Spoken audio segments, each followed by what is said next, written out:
La nature, l'amour de la beauté, l'amour des frères. C'est l'amour de l'humain. Mais complètement, hein, il n'y a aucun cynisme, hein, je crois au genre humain. Mes parents ils ont grandi pendant la guerre, ils s'en sont sortis, ils m'ont fait moi, c'est comme un miracle absolu. C'est ça. Donc non, non, bien sûr, bien sûr. Après voilà, on fait un petit constat désabusé, perplexe, ironique sur ce qui se passe. Et puis malgré tout, on se dit il y a peut-être des solutions. Bon, ben, ce n'est qu'une fable. Hein. Tout ça n'est pas très sérieux. Voilà. En tout cas, c'est ce qui m'a touché beaucoup. Bon, bah, tant mieux, ça fait déjà un. Voilà.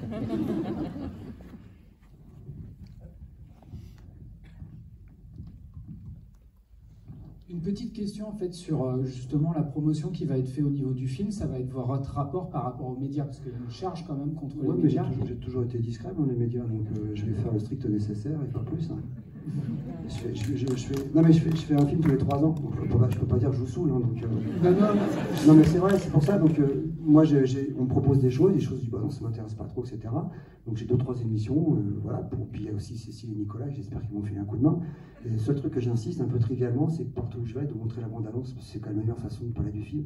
Parce que parler d'un film, c'est compliqué. Moi, je joue, j'écris, je réalise, donc quand même j'ai dit beaucoup de choses. Si on n'est pas capable de comprendre, je suis un peu battu, quoi. Alors la bande-annonce, c'est une petite envie de voilà le type de film qui arrive, et puis j'explique un petit peu aux gens pourquoi on a fait ce truc-là, mais ça se borne à ça. Donc après les médias, bah, s'ils veulent pas en parler, ils en parleront pas, ça c'est un risque péril. Très bien. Et puis sinon, les autres influenceurs, hormis Ken Loach, qui auraient pu vous inspirer par exemple. Bah, Ken Loach, il ose un truc que j'ose pas, c'est la simplicité, et donc cette bouche sur un truc de vérité, d'émotion pure, une façon de travailler qui est très différente de ce que je fais. Moi je travaille beaucoup les effets spéciaux sur 2000 plans qu'on vous a montré, il y en a 1300 qui sont truqués. Donc ce film est un gros mensonge d'1h34. Il y a des choses qui sont prévues et des choses qui sont moins prévues. Par exemple, vous avez le balai, forcément c'est de la 3D. Vous avez parmi moult exemples, il y a un petit travelling arrière dans la voiture au début, au tout début de présentation de personnage. C'est compliqué à faire ces trucs-là, mais c'est dessiné, donc je passe beaucoup avec les VFX. Alors pour prendre cet exemple de travelling arrière, on avait donc une voiture qui était à l'arrêt, et on fait tourner des éclairages sodium sur le côté pour on accentue l'éclairage urbain et donner le sentiment que la voiture avance. Puis on colle une caméra sur une planche, sur une grue, sur des rails, tout près du rétroviseur, lequel est couvert de verre, sinon il y aurait toute l'équipe au grand complet qui ferait coucou dans le rétroviseur. On recule, et la caméra passe-passe, il y a les appuis-têtes, donc on retire les appuis-têtes qui sont refaits après en 3D exposés, on pousse le vis assez loin. Donc voilà, tout ça c'est pour donner une sorte de fable, et pour vous inconsciemment agir sur le côté, bah, c'est ludique, c'est une fable, c'est pas très sérieux, même si les thèmes abordés, effectivement, malheureusement, peuvent l'être. Voilà. Alors des fois ça nous aide, parce que Nicolas Marié, grand acteur, je sais s'il est original, mais il a été pas original, il a chopé le Covid quand on était en Cévennes. Donc il n'est pas dans les Cévennes, Nicolas Marié. C'est ça qui est étonnant. Donc il y a une scène où on voit Yuri Gabriel qui fait Tonton York, qui est un acteur israélien, que j'ai repéré dans une série qui s'appelle Foda. On voit un échange de regards entre eux quand Nicolas le questionne sur le football. Alors le premier regard a été fait dans les Cévennes, Yuri regardait le rocher, et Nicolas lui a rendu son regard un mois après sur un tapis roulant. Mais vous voyez, c'est pour ça que des fois c'est prévu, puis des fois c'est pas prévu, et puis ça nous aide. C'est pas mal. Alors, pour parler des acteurs, bah Nicolas, justement, lui, il avait un problème avec ce film, c'est qu'il n'aime pas le foot. Et authentique, il m'a dit le foot, c'est l'euthanasie populaire, donc c'est pour vous dire, ça va loin. Cécile a rajouté, c'est comme la chasse. Donc tous les deux sont en train de préparer un projet de loi comme quoi on aurait le droit de chasser les footballeurs, mais c'est pas sûr qu'il passe. Et puis Cécile, bah c'est une grande actrice qui était loin de ce personnage-là au départ. C'est quelqu'un qui vend beaucoup de spontanéité, de sincérité. C'est une grosse bosseuse. Et puis elle est rentrée dans cette insolence, dans cette arrogance, dans cette grossièreté, jusque dans sa façon de marcher. Et elle s'amusait beaucoup avec Nicolas, donc des fois j'étais un peu frustré, je les entendais clousser hors champ, je ne sais pas de quoi ils rigolaient. Et voilà, donc il y a une scène dans la poubelle, c'était compliqué à faire, c'était des fous rires. Voilà, voilà pour les anecdotes de tournage. Voilà. Très bien, merci. On est à 2 questions. J'ai toujours pas remboursé mon essence. Vous allez foutre ma tournée en l'air. Le Normand est inhibé. Voilà. Bonjour. J'ai vu que vous appréciez beaucoup Charlie Chaplin, qui était une référence. Oui. Je trouve qu'il y a beaucoup de Chaplin dans votre personnage. Vous travaillez beaucoup dans vos films en pensant parfois à lui. Non, ce qui me frappe chez Chaplin, c'est qu'il a raconté des histoires tristes de façon drôle. Voilà. Que ce soit Le Dictateur, qui est la pire tragédie qui se préparait, il a comme ironisé sur Hitler. Et toutes ces histoires, même quand il a commencé à faire en 1919, il a fait, je crois, Le Kid. C'est une histoire triste, Le Kid. C'est un mélo, il y a des scènes bouleversantes quand justement la DAS vient chercher le gamin, etc. Et j'ai toujours été fasciné par cette façon façon qu'il avait de faire des drames rigolos finalement. Et voilà, donc c'est ça la grosse influence. Après, je ne peux pas vous dire imiter Chaplin, tout le monde l'a fait, et puis j'ai pas cette prétention-là. Mais cette façon de décliner, de transformer nos émotions en humour, bon, bah, c'est un mec génial. Je prétends pas me comparer encore une fois à ce personnage-là, mais c'est vrai, c'est une source d'inspiration. Et j'ai un peu travaillé en tant qu'acteur avec Ariane Mouchkine, qui est une très grande metteur en scène de théâtre. Allez voir ses spectacles, c'est vraiment étonnant. Et sans arrêt dans ses spectacles, elle se référait à Mouchkine et justement au fait qu'il fallait d'abord poser le drame et après choisir la solution humoristique pour le régler. Voilà, c'est la seule grosse influence que je peux avoir sur son travail, quoi. Oui, Théâtre du Soleil, bien sûr, à la Vincennes. Allez voir ça, c'est prodigieux pendant qu'elle est encore vivante, parce qu'elle aussi, elle prend de l'âge. Voilà. Et monsieur? Oui. Vous êtes où? Je suis là. Pardon, s'il vous plaît. Oui, je voulais savoir si vous aviez présenté le film à Carlos Ghosn. J'ai vu l'allusion au Ghosn Traiteur. Je ne connais pas ce personnage-là, mais j'ai connu l'anecdote de ce truc, je trouvais ça assez gonflé. Et puis voilà, c'est un petit clin d'œil, effectivement, le Ghosn Traiteur. Monsieur l'a vu, monsieur est le seul. Voilà. J'ai sous-estimé les Normands, pardon. Deux, on est à deux.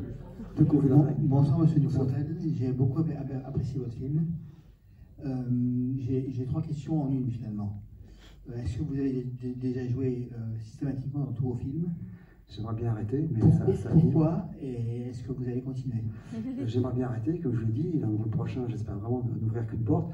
Celui-là, j'étais un peu battu parce que, en fait, voilà, moi je cherche à chaque fois d'autres acteurs, je fais même des essais d'autres acteurs, mais j'en avais un que j'aimais beaucoup, mais qui était au français, qui est plus jeune, et puis qui était pris pendant 1 an.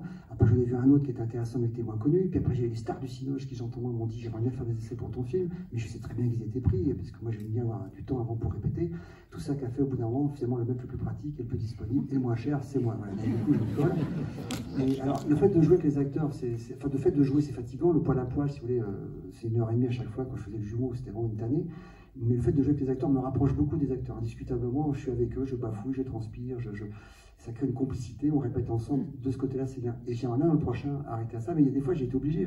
Bouli Lanière, ce que vous avez vu, qui fait l'entraîneur de foot, là, sur Hystérique, parce qu'il a marqué un but. En fait, c'était lui qui était prévu sur Au revoir là-haut. Et puis, 2 mois du tournage, il m'a planté, donc il a bien fallu que je m'y colle. Adieu les cons, j'avais prévu de faire le rôle. Les inhibés, c'est quand même un rôle que je connais bien dans la vie. Et celui-là, donc j'étais un peu battu. Alors, les VFX m'ont dit, t'inquiète pas, parce que Cécile a un gros défaut, c'est qu'elle a 11 ans de moins que moi. Je dis, pour un mec qui était à l'école avec elle, et comme c'était un surdoué, c'est un peu raté.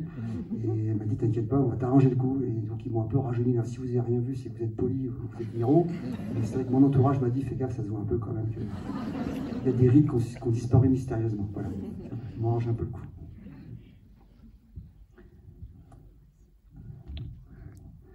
Bonsoir. Bonsoir. Alors moi je tenais surtout à vous remercier pour votre travail déjà avant ce film-là, pour vous dire j'ai Adieu les cons en DVD alors que j'ai pas de quoi lire un DVD chez moi. Peut-être par la fenêtre avec un peu de bol. Et voilà, et je vous tenais à vous dire donc merci et bravo. Moi ce qui m'a particulièrement touché, alors c'est pas une question en fait, c'est plus voilà, un message, c'est la poésie qu'il y a dans les séquences et la capacité que vous avez en tant qu'acteur pour le coup. Je trouve, à transmettre des choses sans mots. Il y a beaucoup de silence et dans les yeux, il se passe tellement de choses et je trouve ça assez bouleversant. Des fois, je perds mon texte, ça donne peut-être la solution de... c'est ça qui vous émeut. Et ben, en tout cas, merci donc, pour le divertissement, au-delà effectivement des thématiques. Moi, j'ai été transporté, ça m'a fait beaucoup de bien, donc merci beaucoup. Bah, c'est mon petit frère, c'est pour ça qu'il fait la... Le soir, il fait la retape. Bonsoir, s'il vous plaît. Changez rien, moi je suis un grand fan du créateur, même Berliff, tout Dupontel me va, encore un film superbe. Petite scène bucolique avec un pigargue à tête blanche. Toute l'histoire, il y a un ornithologue qui lève la main. Monsieur Vautringue est un pigargue. Comment ça a été fait? Non, ça a été fait, en fait, l'erreur qu'on a faite, ornithologiquement parlant, c'est qu'on a filmé un aigle sur fond bleu. Un vrai aigle dressé, et c'est un pigargue, c'est vrai qu'il dresse les mieux, parce que vraiment c'est un balbuzard qu'il y a dans les Cévennes. Et ils sont partis de ce pigargue, et après quand il avait filmé, le mec des VFX, Cédric Fayol, pour ne pas le nommer, après il en fait un aigle en 3D, mais il est reparti sur cet aigle-là, de dos, et effectivement c'est un pigargue qui normalement... mais on va faire un film, l'histoire du pigargue qui s'est évadé d'Amérique du Nord. C'est prévu, jamais les ornithologues, tous les soirs il y a un gars qui lève la main et qui dit « Que fait ce pigargue ?» Je finis, même si vous n'êtes pas d'accord, Dupontel président. D'accord. C'est sûr que là, vous n'allez pas être déçus. Bonjour, monsieur Dupontel. Oui. Alors c'est une question purement pratico-pratique. Quand vous avez fait le casting pour Mademoiselle Pov, est-ce que vous avez pensé à Élise Lucet? À qui? Élise Lucet, de Cache Investigation. C'est une journaliste, mais j'ai pas de télé moi, donc vous me prenez un peu de cours. Parce qu'en fait, mais le nom, je crois que j'ai fait une interview une fois avec elle. Non, bah c'est, ouais, c'est une journaliste qui essaie de faire des choses, de passer des infos, etc. et tout. Non, je peux pas dire que j'ai pensé spécifiquement à elle, mais je sais qu'il y a des tas de gens, je connais des gens qui sont journalistes dans ces chaînes d'infos continues ou contrôlées, ça dépend, et qui essaient de parler, qui essaient de, voilà, c'est compliqué, voilà, c'est tout, c'est un lieu commun, je veux dire ça. Alors, non, c'était... Non, Cécile, ce qui m'a plu, bah, c'est sa rigueur, c'est son envie de travailler. C'est une vraie bosseuse. Elle a passé pendant 2 mois, tous les matins, elle venait de Pétaouchnos, qu'elle n'habite pas à Paris. On passait 2 heures à répéter. Et petit à petit, elle a grandi dans cette bonne femme-là. Mais si vous voulez, en voulant parler de tout le monde, enfin, en voulant parler en général, souvent on pointe du doigt sur quelqu'un de particulier. Donc voilà, le prochain film que je vais faire, c'est sûr qu'on dira, vous avez pensé à machin. Non, pas forcément, mais voilà, ces gens existent. Donc voilà, merci. De rien. Bonjour. Oui, vous êtes où, juste la main? Voilà, pardon. Encore une fois, merci pour vos nombreux films qui sont toujours très touchants. On parlait tout à l'heure de vos influences. Est-ce que Terry Gilliam, qui a fait déjà des apparences dans vos films, en est une? Ah oui, largement. Moi, quand j'étais étudiant en médecine, il y a fort longtemps, et j'avais vu Brasil, c'est un film qui a été un vrai choc pour moi. J'ai vu tous mes rêves, tous mes cauchemars, j'ai dû le voir 3 fois dans la semaine. Et puis voilà, ça m'a vraiment poussé, ça m'a fait quitter mon insertion sociale, j'ai tout bazardé, j'ai commencé à fréquenter les cours de théâtre. Et Terry, il y a 20 ans, quand il a vu le créateur, m'a honoré de sa considération, on était à Londres, et puis voilà, depuis, il est toujours extrêmement présent. Et Brasil est un film formidable. Regardez ce qu'il raconte dans Brasil, c'est exactement ce qui se passe aujourd'hui, c'est une société technocratique brutale, etc., etc. On trouve ça pas forcément en France, mais on trouve ça dans tas de pays comme la Chine, etc. Enfin, il raconte une vision prophétique et terrible du monde qui arrive. Oui, bien sûr, Brasil, c'était... Puis il n'y a pas que ça, il y a Amélie Toussaint, c'est un grand metteur en scène, très grand metteur en scène, Terry. Et de temps en temps, il va faire un petit coucou dans mes films, ce qui est très gentil. Là, il n'y avait rien, mais le prochain, avec un peu de bol, il y aura un truc. Voilà. Voilà. Hop. Allez, madame. Bonsoir. Bon, déjà, je voulais vous remercier d'avoir, alors même s'il a juste un petit rôle, mais d'avoir intégré Bully Landers, parce que c'est un mec que j'aime beaucoup, excusez-moi. Dommage s'il n'a pas eu le rôle, enfin s'il n'a pas été accepté pour le rôle, il n'a pas voulu. Non, il n'a pas voulu, j'avais écrit pour lui pour ça. Bon. Et puis je voulais aussi, je trouve ça assez sympathique que vous mettiez toujours les femmes aussi bien que les hommes, mais toujours à égalité, que ce soit Virginie Fira dans Adieu les cons, dans Sandrine Kiberlin, enfin... Vous avez toujours un rapport... En fait, les femmes permettent d'exprimer des sensibilités que j'ai pas, forcément, et rien que de les filmer, des fois, ça crée une empathie chez le spectateur. Il n'y a pas que moi, Hitchcock, on passait toujours des femmes en premier plan, et c'est plus émouvant quand il y a la tragédie d'une femme que d'un homme, je trouve, à l'image, visuellement, surtout de l'actrice que j'ai choisie, que ce soit Sandrine, Virginie ou Cécile. Alors, ce qui était drôle par rapport aux actrices, c'est qu'elles font toujours des essais. Moi, je demande à plein d'actrices de venir faire des essais, gentiment, elles se prêtent au jeu. Et Cécile, je pensais être sur Adieu les cons, mais Virginie vend un érotisme conscient ou inconscient évident, et par rapport à un individu qui est inhibé sexuellement, c'est intéressant d'avoir les deux. Voilà. Et Cécile était plus adéquate, ce côté militante, énergique, ce qui est un peu la vie de Cécile d'ailleurs, elle était plus adéquate par rapport à ça. Mais on fait des essais, il ne faut pas croire, c'est pas... Mais c'est vrai que cette sensibilité, bah oui, alors j'ai pas envie de dire égalité homme-femme, c'est un débat, je trouve un peu débile, mais il y a vraiment un complément nécessaire entre hommes et femmes. Voilà, on peut exprimer des choses, je ne peux pas exprimer, et puis moi je suis beaucoup plus costaud, donc voilà. Et justement, j'en reviens toujours aux femmes, si jamais, parce que je sais que vous êtes acteur aussi, même si on vous voit rarement en tant qu'acteur, mais si jamais il y a une femme réalisatrice qui vous propose un rôle, vous aimez... Ah non, jamais, alors ça, jamais. Bien sûr, mais je ne suis plus l'acteur depuis 10 ans, j'ai plus tout le temps. J'ai dit, non, mais même pour un petit rôle. Bah, peut-être, ouais, j'adore Yolande Moreau, par exemple. Donc, si demain Yolande me demande de faire un truc, j'irai faire un truc avec plaisir pour elle. Il y a des comme ça. Si, justement, il y a une copine, Lucille Azilalovic, qui est la femme de Gaspard Noé, qui m'a dit il n'y a pas longtemps, s'il y a un petit rôle, elle va faire un nouveau film en Allemagne, est-ce que tu viens ouvrir une porte? J'ai dit, ouvrir une porte avec plaisir, j'ai beaucoup d'admiration pour Lucille. Donc, tu vois, il n'y a pas de problème, faut pas croire. Parce que vous êtes bon réalisateur, mais bon acteur aussi. Bon, bah, très bien, voilà. Merci beaucoup. Merci à vous. Oui, bonsoir.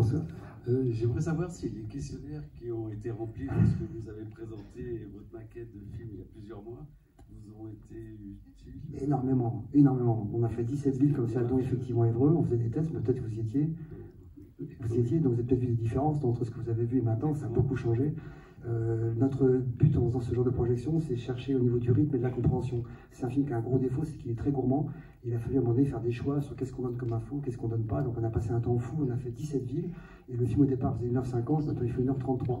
Donc oui, c'est très important pour nous ces séances-là, et c'est un peu un acte d'humilité, puisqu'au début c'est mon film, mais comme j'ai envie aussi que ce soit le vôtre, eh bien, il faut bien que je trouve un point de rencontre. Et ces masterclass qu'on fait discrètement avec les formulaires nous aident énormément sur la compréhension qu'on a du film. Même si là, je ne suis pas certain que tout le monde ait compris, j'ai vu quelques regards stupides. Mais bon, voilà, je garde ça pour moi. Non, mais la démarche était intéressante. Ah oui, mais on le fait souvent. En fait, depuis qu'on peut mettre les films sur des DCP ou des liens internet, on le fait. Avant, il fallait se trimballer avec les 5 bobines, c'était vraiment une expédition. Maintenant, avec un petit DCP ou une clé KDM, on peut faire ça très facilement. C'est pour ça qu'on s'autorise à faire ça. Même si les gens voient le film avec des fonds verts, pas mixés, pas étalonnés, et puis des versions qui changent. Si vous avez vu des changements, bah, effectivement, la projection à Évreux était très intéressante. Je crois que c'était en février. Voilà. Bon, vous avez fini? Normand. Alors, si vous avez fini, moi je suis venu je suis un petit peu intéressé. J'ai fait un petit signe discret à la régie, vous voyez, c'est discret. Et c'est un petit peu intéressé. Il y a quelques mois, en faisant ce que je suis en train de faire, je suis tombé sur une vieille dame qui était une dame qui s'est occupée de moi quand j'étais enfant. Voilà. C'était ma nounou en fait. Voilà. Je pensais qu'elle était partie, et pas du tout. C'est une dame qui a vieilli et puis qui toute sa vie s'est occupée des mômes agités comme moi, ou déshérités, ou à l'abandon, etc. Bref, qui avec le temps est devenue aveugle. Elle ne s'est pas découragée, elle s'occupe des enfants aveugles. Voilà. Et alors voilà, donc elle est en Saint-Lô, pas loin d'ici, en Normandie, et la région de Normandie a coupé les subventions de son association qui s'appelle Accessité. N'ayez pas peur, Accessité, c'est pas pour acheter des cocktails Molotov ou des Kalachnikov, c'est vraiment un truc pour handicapés. Et voilà, donc elle est un peu en souffrance, voilà, donc l'émotion passée, je me suis juré de faire un petit coup de main. Alors on m'a dit, les mecs, tu vois, à Évreux, ils sont vraiment radins. Je suis sûr que c'est un mensonge, donc voilà, je vais vous laisser avec vos iPhones et votre conscience. Voilà. Merci.